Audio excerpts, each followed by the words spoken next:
My name is Sofia Karadima. As Olena mentioned, I'm an ESG researcher since 2015, and at my current role, I'm the head of community engagement at Actum Group, which is a private equity news and value creation publication. So, without further ado, I would like to invite Camille, Tizian, and Mikhail to come to the stage. I would like to start by introducing you to our audience, and I would like to invite each one of you to give a brief introduction about your role and how it's related to ESG. I would like to start with you. Okay. So good afternoon. My name is Tizian Bielecki. I work as a Sustainable Finance lead for Santander Bank Polska. So I'm responsible for commercial side of the ESG, if you will, for the SME and retail segment. Thank you very much. Next to you. My name is Kamil Gosławski. I represented CRIF and I manage the cooperation with the mainly banks, but also with the e-commerce and BNPL players on a Polish market. And in case of, let's say, the ESG area, CRIF, try to support all the financial institutions, all the financial markets in case of assessment, score, and let's say providing the data to help that institution, but also the SMEs in case of whole, let's say, area of ESG. Thank you very much, Camille. And now let's turn to you, Michał. Hello, Michał Szalast. I'm representing BNP Paribas Bank Polska. In my organization, I'm responsible for sustainable financing team. So sustainability and ESG connected with corporate clients.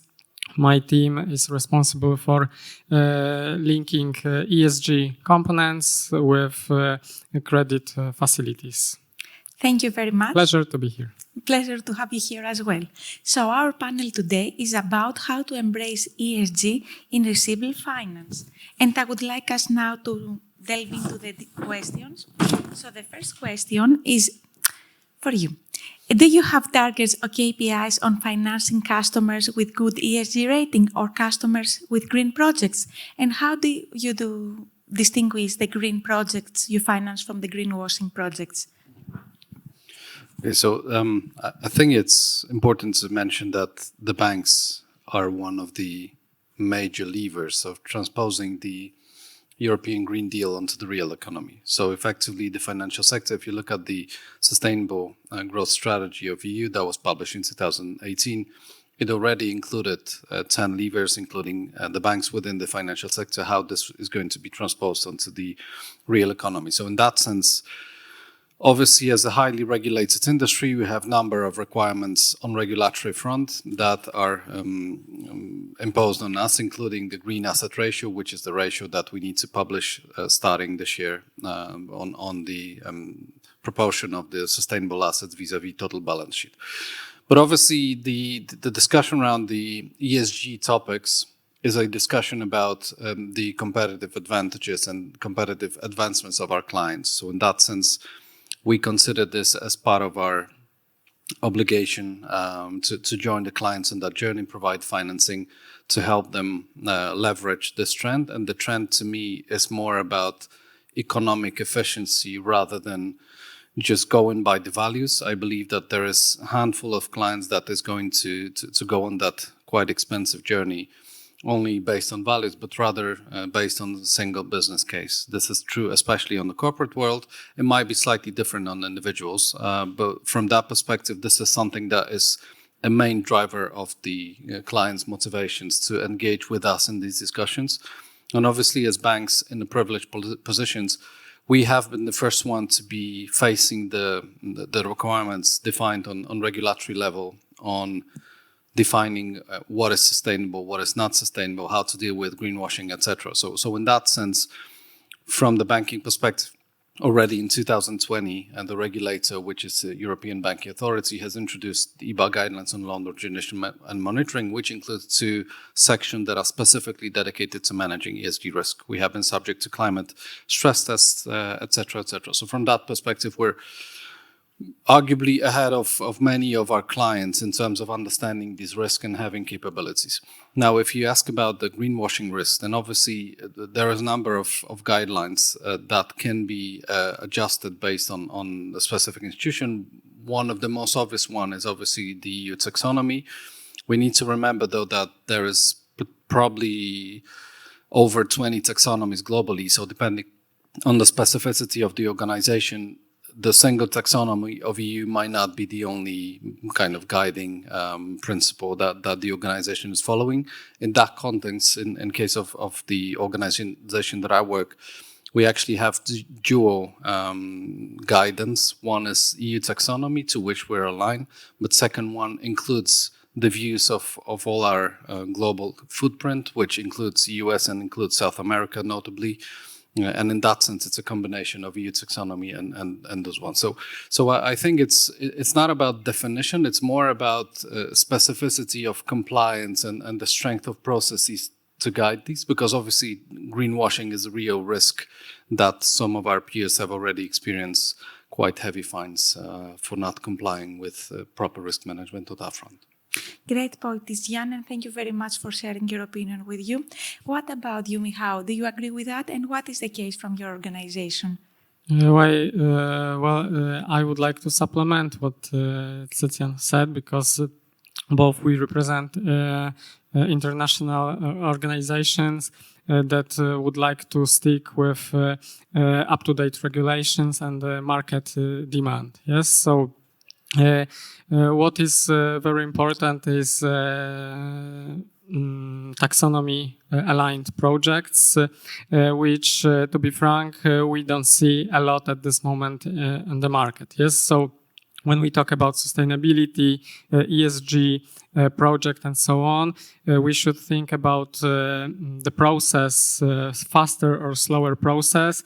Here in Poland, we have a big potential to transform the economy, but still we have a lot of to do. So in general, our goal is to build our internal assets based on taxonomy, but still we have two approaches. One is what is taxonomy aligned financing, and the second thing is what is sustainable financing in our eyes, BNP approach. Yes, so we consider for sure renewables, energy efficiency projects, and any other project that we assess on our internal and international on the group approach. So as Titian said, there is a deep process of assessment, and every single investments it's considered separately. Yes, so at this moment, greenwashing, ESG, you can check. We've just released our integrated report when a bank shows what are the risk considered by the bank, and one of the risk under credit risk is ESG risk. So under ESG risk, of course, we can put greenwashing. Yes, because some of the investments can be very attractive in terms of potential revenue, but as you build a strong brand, trustful brand, because we finance not only corporate clients, but also the individual ones. Yes, so when individual client would like to put his or her money assets in our banks, he would like to have to be sure that this brand can be trustful and I can have this money on their accounts. Yes, so this reputational risk is also considered in every single transaction. Yes, so we have analysis, ESG analysis department. They talk with our standard credit analysts. So the process is comprehensive. So from one side, we talk about business side and business case, what can be considered as a sustainable asset, and then afterwards we can call it on the market. And the second thing is the whole process of assessing this internally. Yes, so we are very careful on greenwashing topic because when you build the trust, one reputational breakdown can be really costly for the bank. Definitely, and I agree with you about the reputational risk. Now I would like us to discuss more about the ESG certification, and I would like to turn to Camille. Do you help your business customers proceed with their ESG certification, and if yes, how? So basically, from our perspective as a CRIF, because we are a service provider in such area, also with the certification of the ESG, we observe that the main issue on the market is the lack of data and the challenge with the standard of the assessment and the certification. So that's why we decided to, as a service provider for the financial institution, to create solution, to create some unific standard based, of course, on the global standards and the European Union, because that is the most common on the market. And we create, as I mentioned before, the digital platform, which is a web-based solution that can be helpful and useful for both sides, for the financial institution, as for example the bank, and also for the partner of the bank, the entity which is in the chain of value, the value chain or supply chain of that bigger player. So from our perspective, it is crucial to have the as much as possible the good quality of the data to assess entity and to create the certification, because also what is worth to mention that in CRIF Group we have the rating agency and create the methodology with CRIF ratings, because there is the agency authorized by ESMA, so with the European authority in that area. And we create based on the data that we get from the customer, from the partner, because the solution works in that way that it's like a self-assessment, and entity have to input the data to the platform, and based on that information from entity, so we assume that that is the best way to get all information needs to certify and assess. That is the best way from our perspective to collect data, to assess, because also we create a ESG score, and then after the whole process, the output of our platform is the certification. So to make a long story short, from our perspective, the certificate from the authorized entity is crucial also for us as a service provider, but I assume that for entities like banks, which are the head of supply chains, the value chains, it's also important. But at the end of the day, for the SMEs, for the entities that took part in that whole chain, it's also very important to have a trusted partner that can help and assess that area and support them in that very, complicated process. Definitely, and it's clear that you mentioned that the data are important for the certification. Now, back to you, Tizian. What is your view on that? And is your organization helping your customers with the ESG certification? I think it depends on the segment, essentially. So the scope of this conference is with SME, So typically we rely on our own assessment, partially because of the data unavailability, which means that majority of the models and assessment is done by a combination of, I would think, heavily skewed qualitative and quantitative models. So that means that there is a lot of expert judgment in it, and as long as it is internal and we understand how it works, I think we have a comfort in that. Otherwise, reaching to third party is more relevant for us in fixed income issuances that we do on sustainable assets, or for the work with sustainability linked long CIB clients, etc. So large transactions.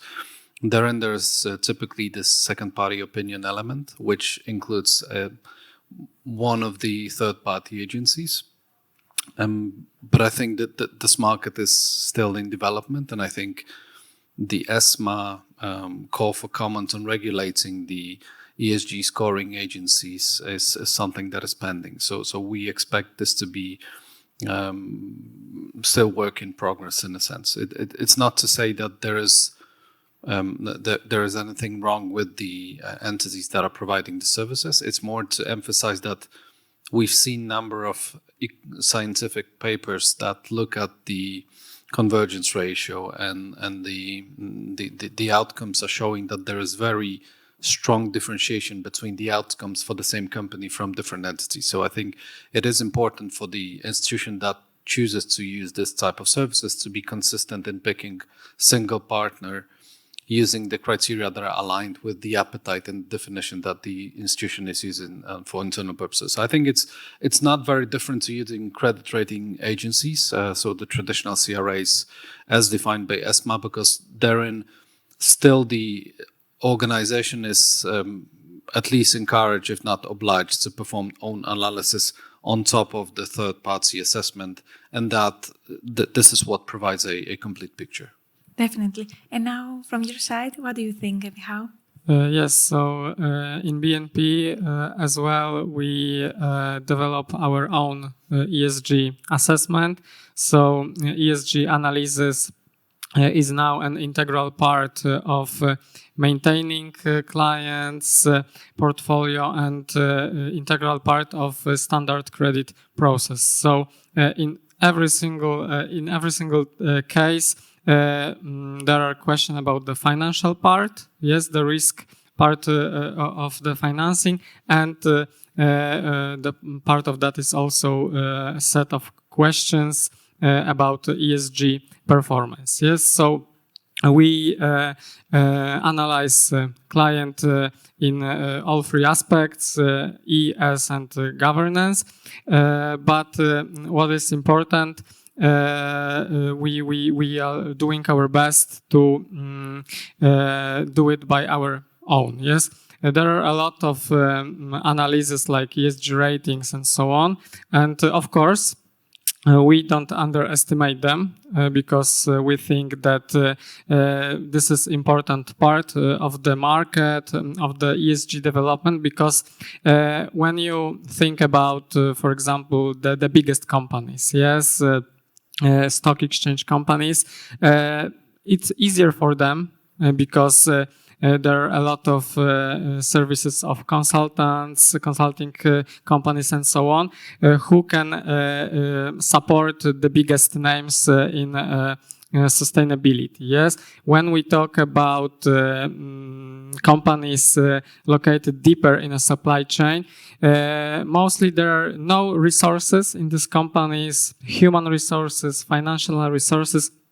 to have a deep dive into ESG, and that is why ESG is set lower on the priorities agenda. Yes, so from our perspective, for example, ESG rating, it's not must-have in the ESG analysis, but we always check whether this company have, I don't know, EcoVadis rating or other rating, because it's important information whether the first step into sustainability is done. Yes, so for us, maybe the score is not the most important thing at this moment, because when we think about Polish market, we started talking seriously about sustainability 2, 3, 4 years ago, and on the SME level, I think now. So this is not the case to see where a company stands at this moment, but ask, okay, so you have this kind of score, or you received any other rating. What is the plan? What you would like to do with that? This is the base for improvement path. This is the base. It was the self-assessment for you, and you checked where are the gaps that you would like to fulfill. So this is important for us. And of course, maybe not change the financial rating at this moment, but this is information that this client can be trusted in terms of ESG. Because when we talk about the bank strategy and the credit portfolio, you think about not this year and 2-year perspective, but long term. And if you would like to transform or decarbonize all the credit portfolio, you have to be the partner to the clients, but also receive information from the clients, what they would like to do and what you could expect in the mid or longer term. That's a great point. And on that, I would like to ask you a follow-up question. So what is the best way to integrate ESG in the factoring product channel? And more specifically, because you mentioned about the ESG scores, how in practice can customers with better ESG scores can get better offers? And what do we mean by better offers exactly? Is it like more loyal credit criteria, or is it like ESG score pricing? When we talk about factoring, we talk about supply chain.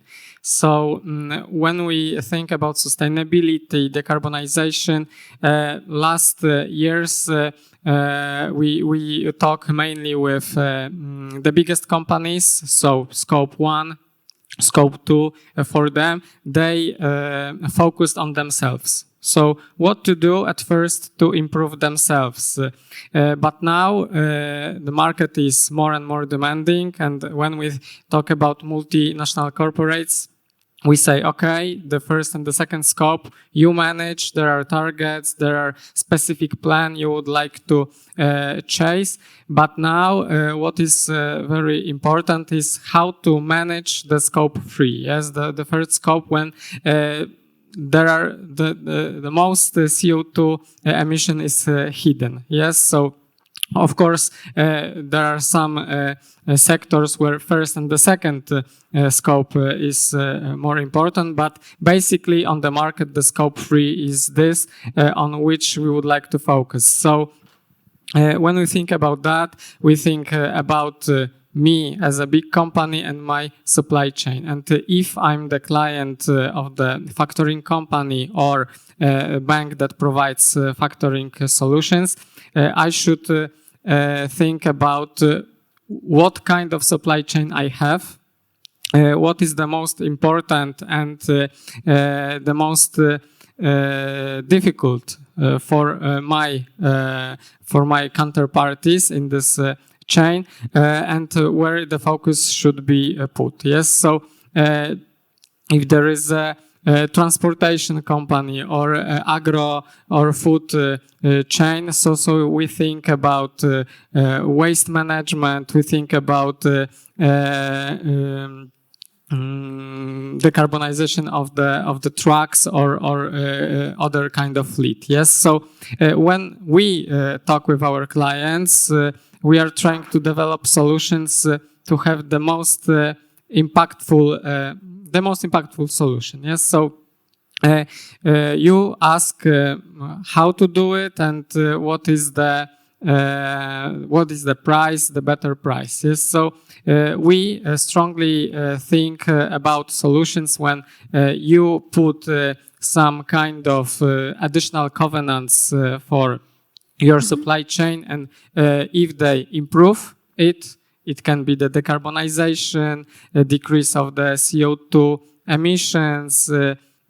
When we talk about transport and logistics, can be choosing the trucks with the Euro 5 or 6 best market standard trucks. Yes, so when your supplier achieve these small goals on the annual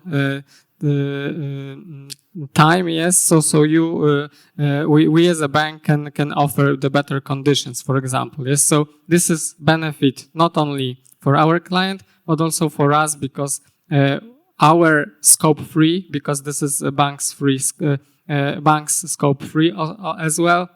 The CO2 emission is lower. Thank you very much for that. And now, Camila, I would like to ask you. So from your side, how do you think that the adoption integration of ESG will be affected by the pressure of regulators, activists, banks themselves and customers?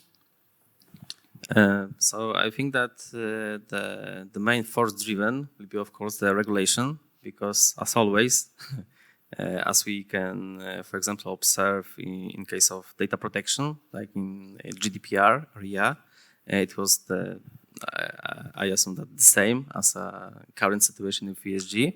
So that is the main point. And also I think that the customers at the end of the day will be also the second wave of push the financial institutions and the whole market to ESG area. Because I think that it's very important what Michał mentioned, that it's not only, let's say, important to get the current information about the current status of the institution, like, for example, bank, like the service provider of the bank, and even the product that is offering for each of the entity. But maybe even more important is what will be the change, what will be the performance in time of that entity, of that product. And what we also observe, and what is the, let's say, recommendation from our customers, is fact that we should also share some kind of recommendation, what we can or what should we do to improve our score, to improve our assessment. And based on that, we also have some kind of add-on in our platform, because we have, beside of the ESG score, we have also the part of action plan, that we can recommend some steps that should be followed by the entity to improve the current status. Yeah. Yes. And I think that it's very important to pay attention, not only focus to get the report, get the certification, but we have to measure and we have to pay attention to performance in time, what is important to improve, and maybe let's say in what point we want to be in 1 year, on next 2 years. So I think that it will be also important for the customers to make sure that there is, let's say, not only let's say important information that you are with good score, ESG score, you are in a good position, but I want to observe that you will still improve it. Definitely, and it's a good point that you mentioned about the forward-looking and looking ahead at the next 1 or 2 years. And now, Tizian, back to you. So my question for you is, what are your tips, recommendations to the banks and factoring companies on what they should do in order to succeed in embracing ESG in their organizations, but also in helping their customers in this? So I think that this is a mega trend that is going to impact everyone. And I'm not referring really about the values, because the values may or may not be shared by individuals, but about the economic effects of the efficiency and how the regulation was structured. The structure of the regulation, both in Europe and elsewhere, is essentially to force the change of the entire capex of the economy, very simplistically put. So in that sense, we are going to see impact on this on across the board on all the industries, all the clients, and everywhere else. So in that sense, I think that first of all, admitting this fact is a nice way to start, and this is happening, and I think it is forced to some industries, and it's going to come to the other as well, because if as a financial industry we are forced to be looking at these factors and we recognize additional risks of transition risk, physical risks that are impacting financial risk, then obviously these are going to impact the financial risk, be it credit risk, financial risk of various sorts, etc. So in that sense, this is going to be a dimension by which we are going to be assessing the clients, and we are doing this already. So in that sense, I think, first of all, admiring the opportunities that this creates, because obviously there is a huge push that is coming from regulatory perspective, but also large pull in the form of next generation funds in Europe and all the subsidies and other funds in other parts of the world.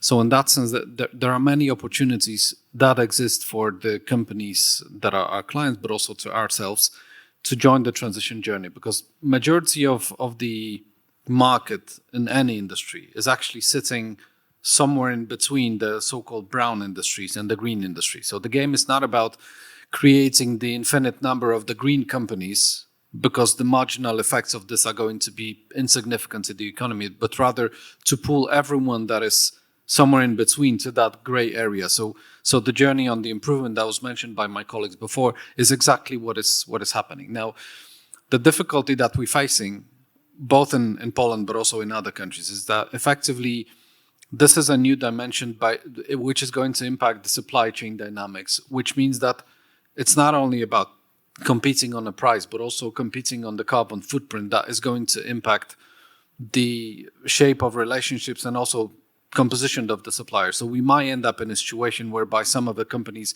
that are providing nominally cheaper products are still not going to be part of those supply chains that exist today. This is especially true for our economy. In Poland, majority of the economy is driven by the export to European Union. So let's not hope that this is going to fade away. It's not going to fade away. Even if we have any political debates, the economic ties are far stronger than any political debates that we might be having. So this is going to be happening quicker than we anticipate. So in that sense, I think recognizing that fact and trying to understand what are the key drivers, but also looking for the opportunities this creates on the efficiency perspective, so the P&L, business case, etc., it's very feasible and it just requires effort. Now, the only aspect that is quite heavy cost-bearing is exactly managing the regulatory tsunami, as we call it, because especially for SMEs, this is quite a big challenge, which might be just beyond abilities to do it on a single company level. But this is where industry associations and other groups are coming to help. Thank you very much. And it was crucial that you mentioned the transition journey and from the brown to the green industries. We have 1 minute and a half, so I would like now to open the questions to the audience. Maybe we can accept one question from the audience for our speakers today. Is there anyone that would like to ask a question? If not, then in the last minute that we have, I would like all of you to summarize or mention something that you haven't mentioned so far. I would like to start with you, Tizian. Okay, so I'll only start with one, which is the regulatory landscape is being shaped as we speak, and it's a process. So being part of that process, meaning taking part of the public consultation and providing your opinion, is going to shape it. If not, it's going to be shaped by your peers, potentially with other countries with different challenges. Thank you very much. Camille, how about you?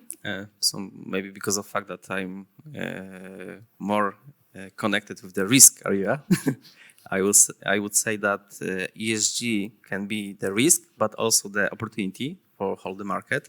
And I think that we can, let's say, turn that risk to opportunity to achieve, let's say, the market competitiveness. And I think that maybe from my personal perspective, the crucial is also connection between the regulatory, technology, and financial, let's say, area to collect all of that factors, and I think that it could be a good idea to manage ESG topic. Definitely, it's the silver lining between the risk and the opportunity. And what about you, Michał? Maybe in one or two sentences, from my perspective, the business should think about sustainability and sustainable transformation as a big shift that cannot be omitted. And I always think about digitalization, for example. So we have, we know big brands like Nokia or Kodak that were used in almost every household, and today they are not considered as ones that we choose on the shelf. So I think that with sustainability can be the same. So everyone who run its business, his or her business, should think that if my product so far were efficient, cheap, with a good quality, now should add also the sustainability part and create the additional value with the service or with the product, also with the sustainable part. Definitely. Thank you all of you for sharing your thoughts today. It has been really interesting. Thank you very much for the audience for staying until our panel today. Many thanks to Olena for organizing such an interesting event.